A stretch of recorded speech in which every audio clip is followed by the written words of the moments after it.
ہم ایک شیخ کی ملاقات کے لیے گئے. لوگوں نے بتایا کہ یہ کام سے مانوس نہیں ہے، اور مانوس ہی نہیں ہے بلکہ بہت غلط خیال رکھتے ہیں کام کے بارے میں.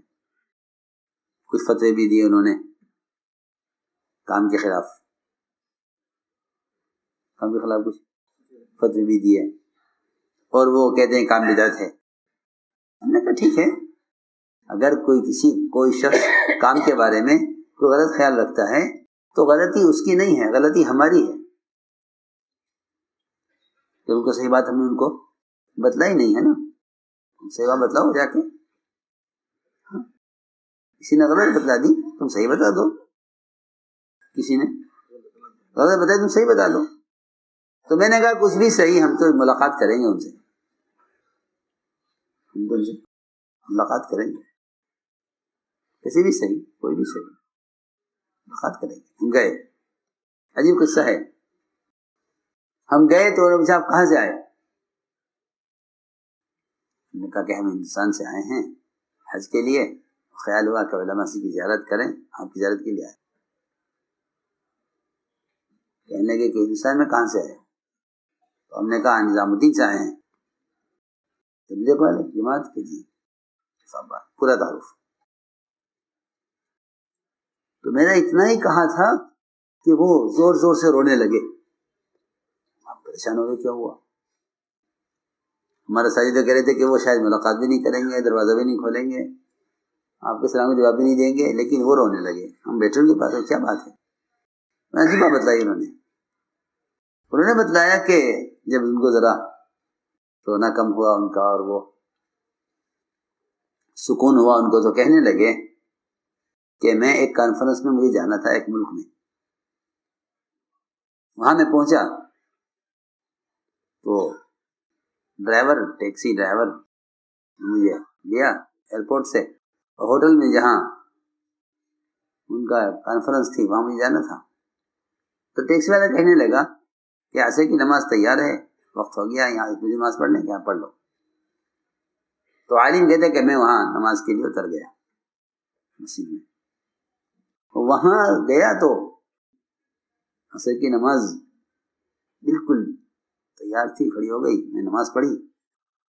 نماز پڑھنے صاحب نے اعلان کیا کہ تشریف رکھیں، دین کی بات ہوگی. بیٹھ گیا، دیکھیں کیا دین کی بات، کون ہے کیا ہے.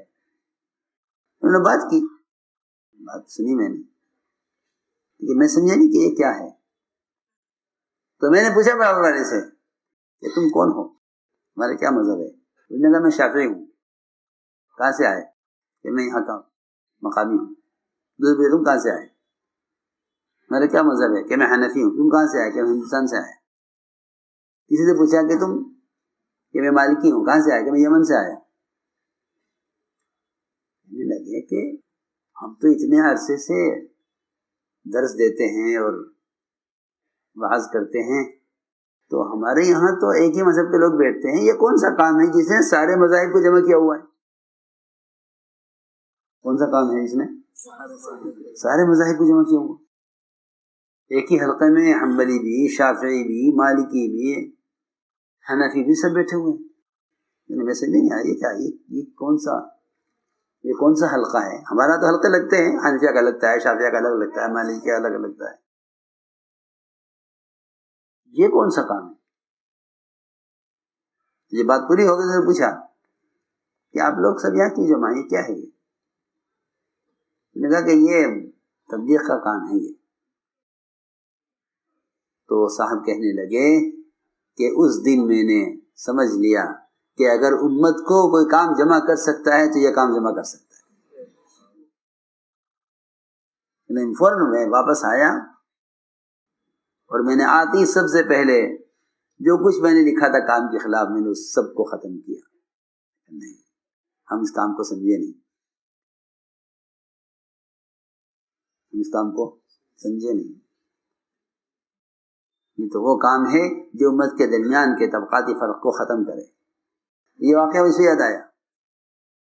حضور اکرم صلی اللہ علیہ وسلم کا یہ طرز دعوت ہے. تو ایک بات میں نے عرض کی ہے کہ اس کام کے کرنے میں نبوت والا مزاج لاؤ، کہ آپ کی مزاج میں عمومیت ہے، آپ کے مزاج میں عمومیت ہے کہ عموم میں رہو. کس میں رہو؟ عموم میں رہو. جی ہاں، حدیث میں آتا ہے کہ انسان کا بھیڑیا شیطان ہے. انسان کا بھیڑیا شیطان ہے، اور اس سے بچنے کے لیے فرمایا کہ 3 کام کرو، کہ ایک تو عموم میں رہو، ایک اجتماعیت کے ساتھ چمٹ کر رہو، اور دوسرے مسجد کے بن کر رہو. یہ 3 کام کر لو.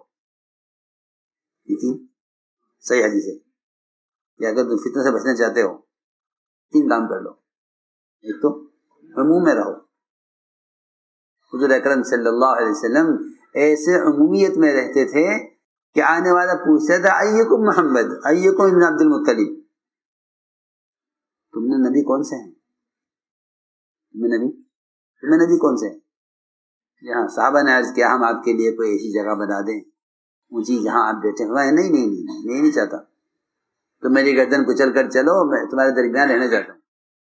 نہیں چاہتا، کیونکہ ہماری امتیازی شان ہو کہ نہیں، بلکہ آپ کی دعا ہے اللہم احینی مسکینا وامیتنی مسکینا واحشرنی فی زمرۃ المساکین.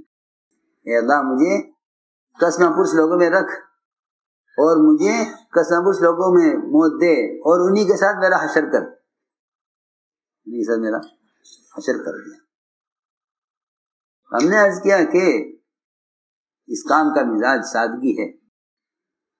اس کام کا مزاج سادگی ہے، اور اللہ تعالیٰ نے آپ حضرات کو یہ سادگی جو دی ہوئی ہے نا، لوگ تو سمجھتے ہیں کہ یہ پیچھے ہیں، میں سمجھتا ہوں کہ آپ لوگ آگے ہیں.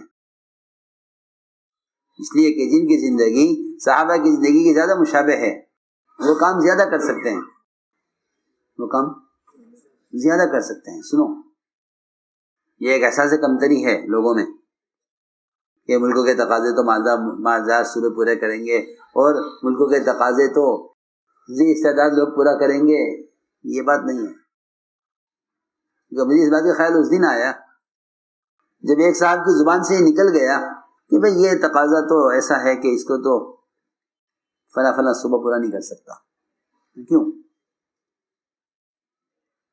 کیونکہ خیال جب آ سکتا ہے جب آدمی یہ سمجھے کہ کام کے تقاضے مال سے پورے ہوتے ہیں. کام کے تقاضے مال سے ایسا نہیں ہے، بلکہ اللہ رب العزت جس سے کام لینا چاہتے ہیں اس سے کام لے لیتے ہیں. سمجھتے تھے کہ اللہ تعالیٰ نے ابرہہ کے لشکر کو ختم کرنے کا کام سب سے کمزور پرندے سے لیا، ابابیل سے، سب سے کمزور چڑیا. آپ نے دیکھا ہوگا، اور جتنے پرندے ہیں وہ زمین پر بیٹھ کر اڑ جاتے ہیں، لیکن ابابیل زمین پر بیٹھ کر اڑ نہیں سکتا. جی ہاں، اپنے گھونسلے میں بیٹھتا سیدھا. ابابیل یا اڑے گا یا گھونسلے میں بیٹھے گا، نیچے نہیں بیٹھ سکتا. ہم نے دیکھا ہے، بہت سب سے کمزور چڑیا ہے یہ.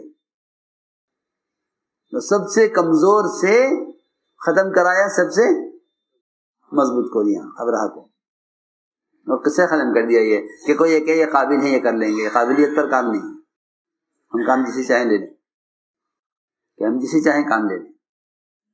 تو میں نے عرض کیا کہ یہ بات نہیں ہے کہ یہ کام کر سکتے یہ نہیں کر سکتے. حضور اکرم صلی اللہ علیہ وسلم نے صحابہ سے فرمایا کہ ایک زمانہ آنے والا ہے، ایسا آنے والا ہے کہ تمہارے پاس ایک پیالہ کھانے کا شام کو آئے گا، ایک صبح کو آئے گا، اور ایک جوڑا صبح کو بدلو گے، ایک شام کو بدلو گے، اتنا مال آ جائے گا. تو صحابہ نے عرض کیا کہ کب آئے گا یہ وقت، کب آئے گا؟ جلدی آئے، یہ وقت جلدی آ جائے تاکہ پھر ہم کھانے پہننے سے ذہن فارغ ہو جائے گا، تو پھر ہم دعوت کام کے لیے فارغ ہو جائیں گے. یہ صحابہ نے عرض کیا، پھر تو ہم کام کے لیے فارغ ہو جائیں گے.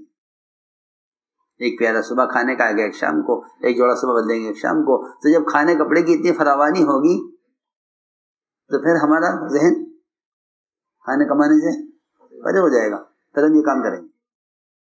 تو آپ نے فرمایا کہ یہ بات نہیں ہے جو تم سوچ رہے ہو، بلکہ تم آج اس فقر کے زمانے میں اس دن کی مالداری سے بہتر ہو. اس فقر میں اس دن کی مالداری سے بہتر ہو.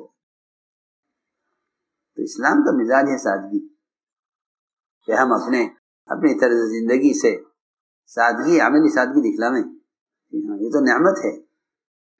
اور اسلام کی سادگی غربت کی وجہ سے نہیں تھی، اسلام کی سادگی فطرت کی وجہ سے تھی.